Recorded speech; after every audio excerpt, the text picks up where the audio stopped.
find all those five to be more telling and pointing to the centrality of Christ in history than not.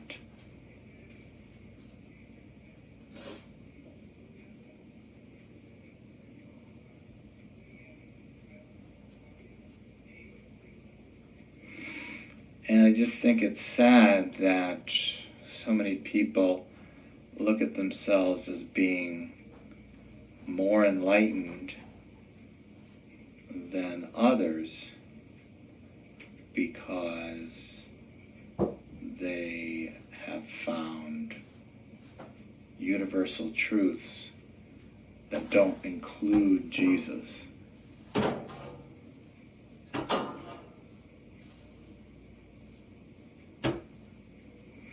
I would question your position and your understanding of universal truths if it didn't include the most influential person who ever lived on the planet.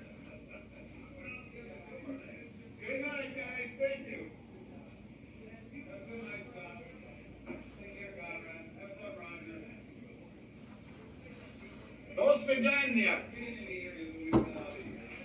Open the door. Open the door. No, yeah, this way. Yeah. Open the door.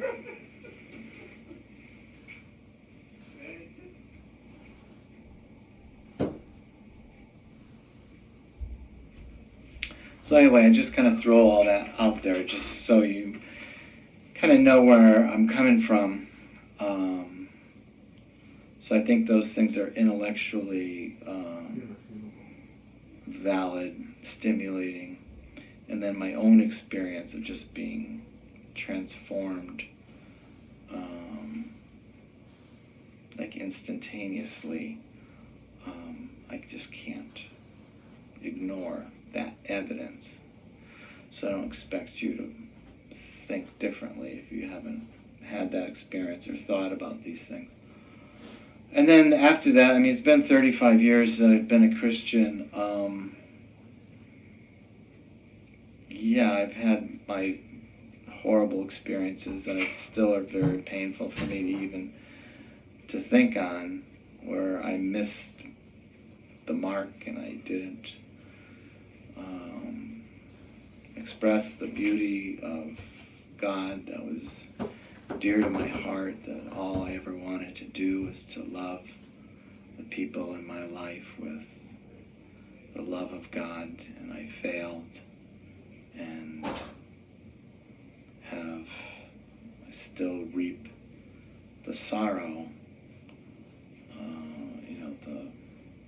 that I planted the seeds of.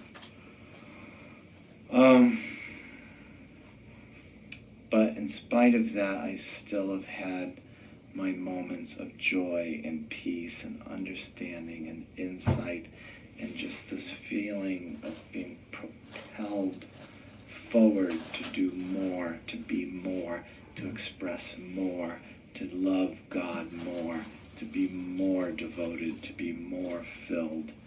And the trap I don't want to get into is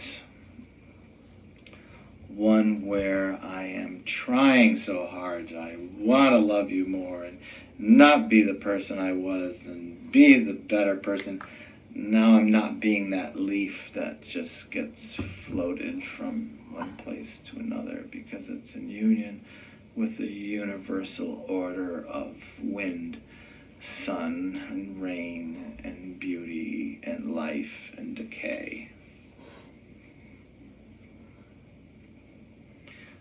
So there's a way of embracing the beauty of life and joy that is God and is Jesus in a way where you're not trying so hard that you miss the beauty of just being. Oh yeah, baby.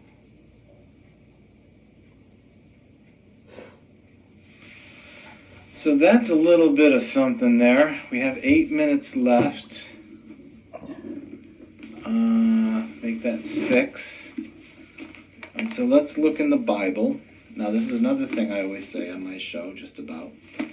I do not believe this is the Word of God, okay? I do not believe this. This is not the Word of God. The Word of God. What is the Word of God? The Word of God is Jesus. The Word of God is that life source, that expression of inexpressible beauty in the supernatural realm that's invisible, that somehow comes into this realm and is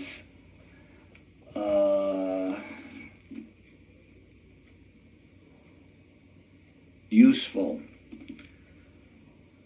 for life now, here in this body.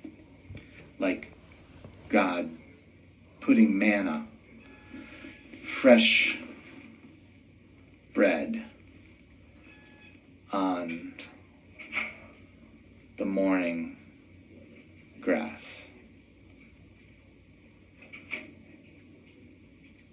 Manna from heaven. The Word of God. Man does not live by bread alone, but every word that comes from the mouth of God. Whatever is emanated, that's beautiful, that's eternal, that's true, that comes from the Creator and is expressed in the full beauty of His Son, who was given to us, an expression of total abandonment, that there's nothing that would keep me from giving to you everything that you need or would ever want. I give you my own Son so that you can have everything that there is in life, not Cadillacs and insurance policies, but character, beauty, and love, and humility, and strength. That's as close as I can get to the Word of God, which you can find in here, because in some cases, that divine expression that I'm trying to identify is manifest to us in written words, which I do believe are in here in part. But I also believe if you look in other parts in here and you read it, you'll be like, well, that doesn't really sound too much like the divine spirit, does it? No. And so you just have to be honest to just say, that's okay. It's just like anything else in life. You know, this isn't any, well, I won't say it's any more special, because it does contain the beautiful message of Jesus coming to us and being given to us. So that's something special that's in here that's, you know, not readily available in other things. But in the beauty of a sunrise, the beauty of a sunset, the beauty of the night sky, the beauty of just natural beauty and symmetry and life cycle of and reproduction, and just the universe being just balanced on the head of a pin. I mean, just even scientists now, you know, recognizing that if there was one star or one thing that was out of place, and it would disrupt the entire balance of the universe, that type of thing. I know I'm not a scientist, so bear with me, but you know, even in their own studies, they're seeing how amazingly designed the entire universe is. Well, we can say, yeah, that's the case, but then we also can look and see rape and murder and hatred and division and violence and lack of communication and breakdown of joy and peace, and then decay comes in, etc. So you can see in one case the Word of God, in other cases something else. And that's kind of how I look at what's in here. You can look and see, Word of God, lovely, and then look at some other things and go, and that looks like somebody made a mistake there. Okay, so that's it. I'm all done, and the show is over. 20 seconds. It was nice seeing you, and hopefully we can do this again soon. And if you ever want to call me, please do. It's at 203-605-9747, 203-605-9747, and I'd be glad to speak with you. I hope this was somewhat helpful to you, and I hope you can understand my need to just reflect this, that to me is the most precious of things in my life, is that I need to share this with you. Okay? See you next time.